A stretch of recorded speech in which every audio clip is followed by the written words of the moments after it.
Ya, entonces, buenos días. Bueno, hoy vamos a hablar un tema eh, que, en el fondo, un poquito de romboencefalitis subaguda, y obviamente con el toque autoinmune. Entonces, primero tener en cuenta de que cuando uno tiene una romboencefalitis, eh, muchas veces la rombocefalitis queda como viral. Ese es como, porque uno sabe que la rombocefalitis es igual o lo más significativo que uno debe ir a buscar es la listeria, ¿cierto? Pero si no es listeria, viral, ¿cierto? Eso es como lo que suele pasar muchas veces con muchos pacientes con rombocefalitis. ¿Cómo cómo lo paso? Sí, sí. Muy bien. Ya, entonces, pero esto es lo que pasa habitualmente. Entonces, y de hecho hay varios papers que hablan esto. Entonces, tenemos que un 20% de las encefalitis en general son romboencefalitis, ¿ya? Y cuando nosotros identificamos un patógeno infeccioso, en general esto no excede más del 20%, a todos así reventar, ¿ya? Y el 20% incluyendo etiologías virales y menos frecuente todavía, pero siendo muy significativo por el outcome, ¿cierto?, que tienen los pacientes, que sea por listeria, ¿de acuerdo? Entonces, menos del 20% solo identificamos un patógeno infeccioso. ¿Y qué pasa con el 80%? Se mejora solo, es viral. Ese es como el concepto, ¿cierto?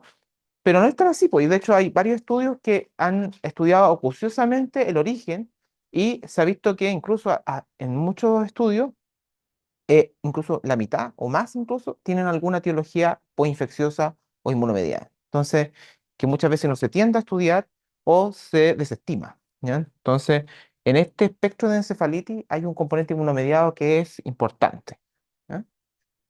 Entonces, siempre trato de ser lo más didáctico posible y por eso les traigo este gráfico, ¿cierto?, que muestra en cuatro grandes bloques cuáles son las etiologías de las romboencefalitis de origen inmunomediado, ¿ya?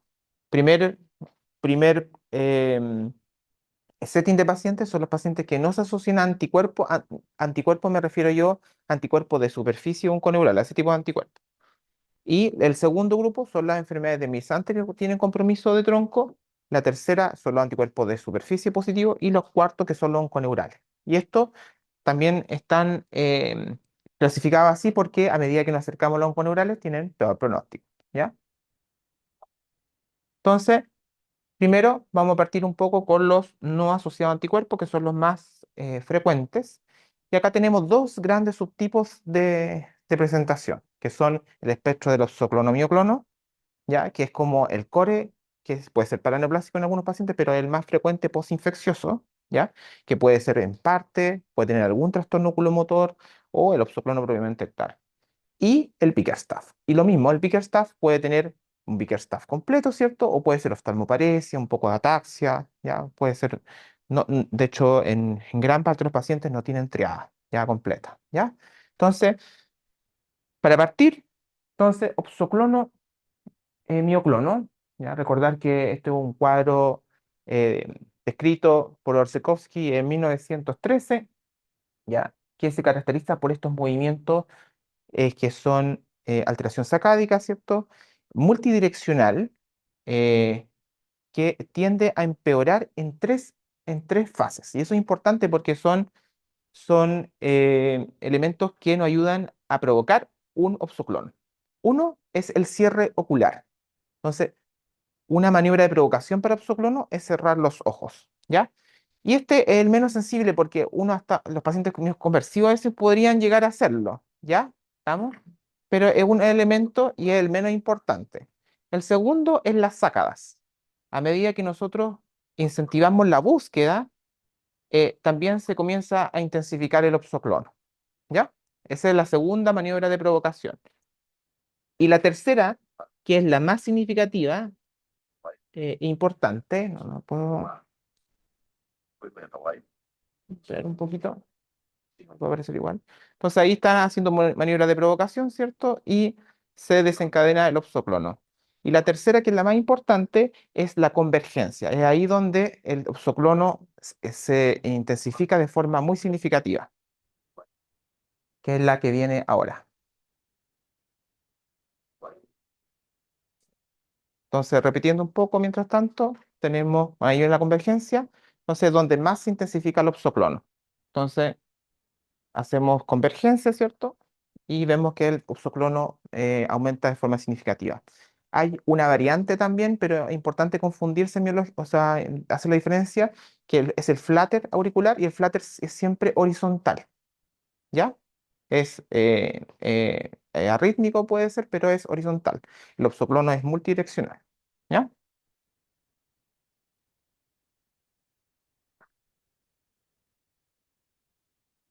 Y entonces tenemos que el cuadro comienza entonces con un oxoclono y finalmente empieza a aparecer estas mioclonías que son predominantemente en tronco.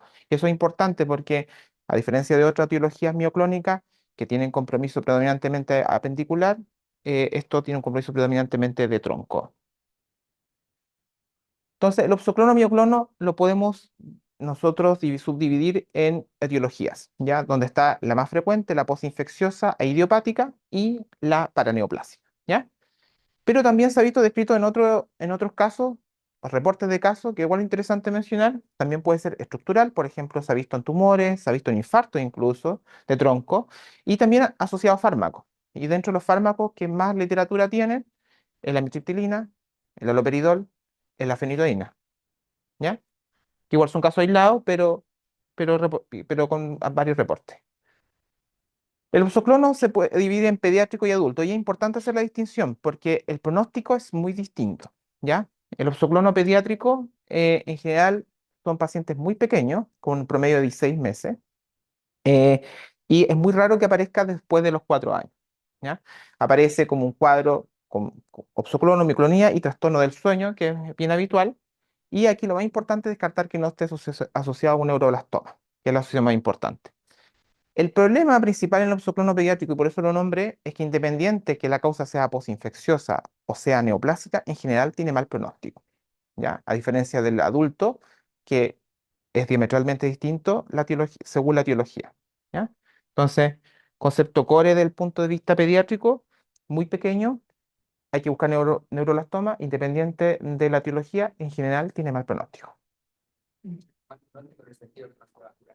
Exacto, independiente de que, por ejemplo, sea neoplásico o sea poinfeccioso, el paciente va a quedar con trastorno, digamos, de la marcha, puede quedar con oxoclono. Lo más frecuente es que persista el trastorno de la marcha, ¿ya? Entonces, en fondo va a ser incapacitante.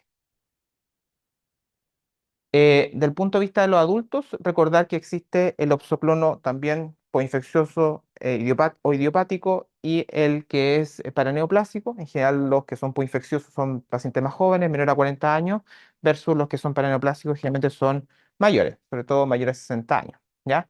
En el caso que sea coinfeccioso, entonces, pacientes jóvenes pueden tener PL normal, en la mayoría de los casos, o PL levemente alterada.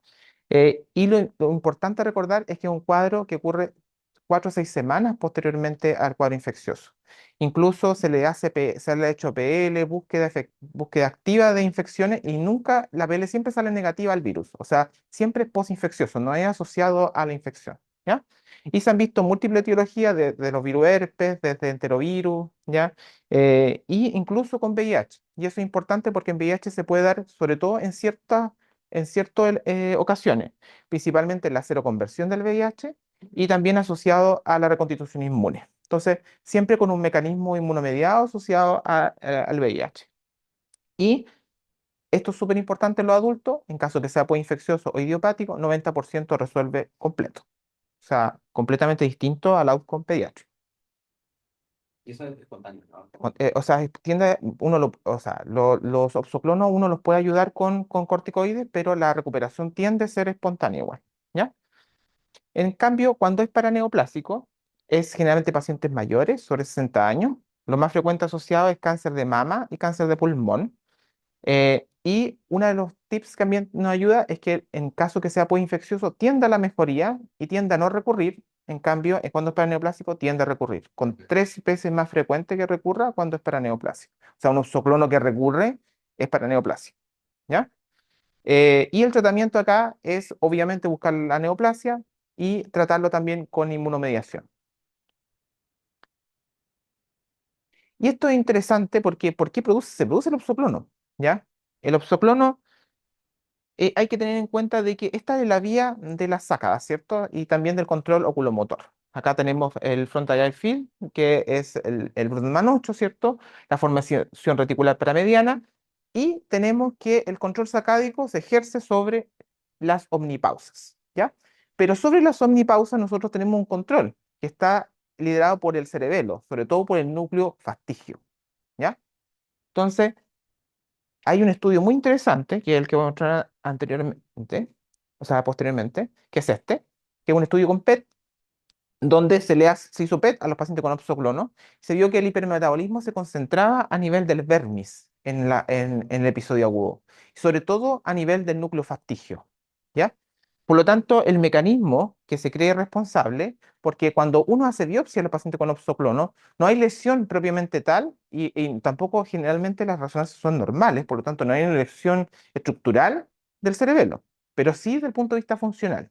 Por lo tanto, la teoría es que los anticuerpos atacan el núcleo fastigio y de esa forma se produce una diástesis de la omnipausa. Y eso es lo que produce el opsoclono, ¿ya? Entonces, es bien interesante el mecanismo cómo se produce el opsoclono. Entonces, un cuadro inmunomediado hacia el núcleo fastigio y de esa forma, por diástesis, desconecta las omnipausas y de eso produce un trastorno sacádico, ¿ya? Entonces, por una parte tenemos el oxoclono mioclono y sus variantes. Por otra parte tenemos el Bickerstaff, ya que el otro cuadro, entre comillas, benigno, del punto de vista romboencefalítico autoinmune, ¿ya? El Bickerstaff es un cuadro que fue descrito en 1950 y eso es importante siempre descartarlo porque todas estas enfermedades son relativamente nuevas, o sea, toda la autoinmune reciente, antes era incógnito, ¿no? Y el promedio de edad es 35 a 50 años, ¿ya? Y en la mayoría de los pacientes tienen un prodromo viral, ¿ya? Sobre el 80% de los casos. Eh, Uno sabe que el Bickerstaff lo que conlleva, ¿cierto? Es un trastorno oculomotor, ataxia y un compromiso de conciencia, pero en general no se da la triada y eso es importante destacarlo, ¿ya? En un 70% de los pacientes tienen ataxia, un 30% tiene algún grado de compromiso de conciencia. Es por eso siempre cuando se habla de romboencefalitis autoinmune, uno habla desde el compromiso del romboide hasta que puede tener compromisos variables de conciencia. Entonces, uno no espera de que tenga compromiso de conciencia para decir que es una romboencefalitis autoinmune, ¿de acuerdo? ¿Ya? Y también compromisos de pares craneanos, ¿ya? Como lo que es del espectro de Guillain-Barré, ¿cierto? Importante mencionar que el Bickerstaff está dentro del espectro GQ1B, ¿ya? Que cada vez se le da más boga a ese espectro, que da tanto compromiso tipo periférico, ¿cierto? Tipo Guillain-Barré, pero también puede dar ataxia, neuritis óptica, cocleovestibulopatías, ¿ya? Por lo tanto, una gran gama de afectación autoinmune central y periférica, ¿ya? Y importante que el Bickerstaff tiende a progresar dentro de 4 semanas y posteriormente empieza a mejorar. Eso es la evolución normal, ¿ya? Y generalmente resuelve dentro de 12 semanas. Eso es lo esperable y esto también se extrapola a todas las afecciones GQ1B, ¿ya? Y un elemento importante que a diferencia, por ejemplo, del Guillain-Barré clásico, la disfunción albúmina citológica es menor, ¿ya? Se ve hasta un 20% de los pacientes, ¿ya? Entonces, es importante también a considerarlo porque uno, como lo asocia al Guillain-Barré, uno dice, no, vamos a buscar la disfunción albúmina citológica y no es tan consistente como es un cuadro de Guillain-Barré, ¿ya? Es un dato importante. 23% de los casos tiene alteración a la imagen, ¿ya? Sobre todo a nivel de tronco o a nivel del mesencéfalo bajo. Y el tratamiento lo conocemos, ¿cierto? Que es con inmunoglobulina. Y el outcome es bueno. 91% de los pacientes tienen un ranking menor a 2 en un año, ¿ya? Lo importante es el diagnóstico. Pero como buen espectro GQ1B, aunque nosotros se nos pase, en general tiene un buen pronóstico. Entonces, ahí está, entonces, entre el opsoclono, mioclono y los Bickerstaff, esta gran parte de esa romboencefalitis que son virales, entre comillas, que no tienen diagnóstico y que mejoran solas. ¿De acuerdo? Segundo, segundo bloque de cuadros que producen cuadros romboencefalíticos autoinmunes, las enfermedades de Brisant. Y solo vamos a tocar algunos puntos importantes nomás. Recordarse la esclerosis múltiple, que produce, antes de eso, sí, cuando hay lesiones demilisantes, tenemos la resonancia nos ayuda mucho, porque nos va a mostrar la lesión. ¿Ya? Entonces, este bloque, la resonancia, es súper útil. ¿Ya? En el caso de esclerosis múltiple, nosotros sabemos que produce lesiones de aspecto demilizante que son pequeñas y que son alrededor del cuarto ventrículo. Generalmente es el compromiso a nivel de tronco que produce. En cambio, el NMO sabemos que tiene afinidad no por el puente, sino por el bulbo, ¿ya? Y sobre todo por el área postrema, con su cuadro característico, que es el síndrome de área postremas, que es náusea, vómito y singulto incoercible. Y solamente para como mostrarles nomás que no solamente lo que produce área postrema es solo NMO. Hay hartos casos de arteritis de células gigantes que producen síndrome de área postrema. Entonces, paciente mayor con cefalea y área postrema, arteritis de células gigantes. ¿Ya? Eso es un dato también. Hay muchos casos reportados de eso. ¿Ya? Y el MOGAD, que siempre es más tumefacto y sobre todo tiende a comprometer el pedúnculo cerebroso medio. ¿Ya? Pero todas la característica que tienen, a diferencia del opsoclono microno o los cuadros de anticuerpos que vamos a ver, que tienen resonancia alterada con patrón desmielinizante. Y el BSEP también como patología reumatológica, que es una de las principales que compromete el puente y que tiende a comprometer el mesencéfalo. Por lo tanto, si da clínica, da una clínica poco mesencefálica y la imagen típica es esta, para que no se olviden, una lesión poco tumefacta que tiene este patrón en cascada. Cascada, ¿por qué? Porque como que cae de el brazo posterior de la cápsula interna hacia el mesencéfalo. Eso es típica lesión de BSEP. Y cuando uno la ve, tiene que pensar en BSEP. Obviamente que el BSEP trae úlceras orales, genitales, lesiones cutáneas, fibromialgia, por lo tanto un cuadro sistémico. Y importante aquí un poquito destacar el Clippers, que es el cuadro de tronco más desconocido, entre comillas, y importante. El Clippers es un acrónimo que es una enfermedad infiltrativa linfocitaria crónica de tronco que responde a corticoides, ¿ya? Y es muy importante que todos estos puntos tienen que estar, porque si no tiene uno, no es Clippers. Y es otra cosa, ¿ya? El criterio es estricto, ¿ya? Porque acá se nos puede pasar un linfoma, una infección, una sarcoidosis. Entonces, debe cumplir todos los criterios, ¿ya? Entonces, para decir que es Clippers, tiene que ser un cuadro subagudo de tronco, completamente central, sin ningún elemento periférico, y debe tener este patrón de imagen característico que son las lesiones nodulares, menos de 3 milímetros, que captan con contraste, ¿ya? Si no, y además en la biopsia tiene que tener un patrón infiltrativo CD4. Si no tiene eso, no es Clippers, y es otra cosa, ¿ya? Y finalmente tenemos los que son de anticuerpos, aquí lo dividimos en los de superficie, que en realidad es poco relevante con respecto a la rombocefalitis de tronco, son rombocefalitis de autoinmune, perdón, y los onconeurales que son los realmente relevantes, ¿ya? Entonces, desde el punto de vista de superficie, solamente señalar esta tabla, son los menos frecuentes de encontrar en romboencefalitis, pero sí vale la pena nombrar dos cuando tiene un paciente con romboencefalitis con clínica dolorosa, espasmos dolorosa, tipo Steve Person, esa es como la que podría ser, y con mioclonía, que es el PERM, ¿ya? Que es un cuadro muy específico, raro y poco frecuente. Así que en realidad esto es muy poco probable, ¿ya? Y una de las características que tienen ciertos cuadros, que es importante semiológico, es que pueden tener hiperplexia. Y entonces, un paciente con tronco, con hiperplexia, con algo rígido, uno tiene que pensar que es del espectro del stiff person, ¿ya? ¿Y la hiperplexia qué es? Es, en este caso, es un reflejo que muchas veces cuando es compromiso tronco tiene que ver con estímulos que son acústicos principalmente. Entonces el paciente uno aplaude, por ejemplo, y tiene un sobresalto anormal que independiente de que nos agota en el fondo, nos agota. ¿Ya? Bien, y finalmente lo más importante que son los onconeurales. Y aquí importante son cuatro anticuerpos que pueden caber en estos pacientes partiendo por el anticuerpo anti-MA. El anti-MA es un anticuerpo onconeural que tiende a comprometer a nivel mesencefálico e hipotálamo, ¿ya? Por lo tanto, sus síntomas van a ser derivados de eso. Lo más frecuente es que produzcan un cuadro encefalítico asociado a un parkinsonismo progresivo, ¿ya? Y como tiene compromiso hipotalámico, puede producir trastornos del sueño y puede dar síntomas narcolepsia-like también. El compromiso puede ser entonces diencefálico y aquí por eso se justifica el trastorno del sueño y el trastorno tipo narcolepsia-like y también puede llegar a comprometer el tronco, sobre todo a nivel más mesencefálico. Las resonancias son alteradas hasta el 80% y eso es bastante distintivo de este cuadro a diferencia de otros anticuerpos que tienen resonancia alterada. Tenemos que el cáncer más frecuente siempre es el cáncer de testículo, ¿ya? Entonces, siempre un paciente que tiene un cuadro de tronco con parkinsonismo progresivo, tipo PCP-like, que se llama. Entonces, un paciente con trastorno cognitivo, con parkinsonismo progresivo, joven, incluso a veces tienen un poquito de motoneurona también. Eso es muy sugerente de cáncer de testículo, ¿ya?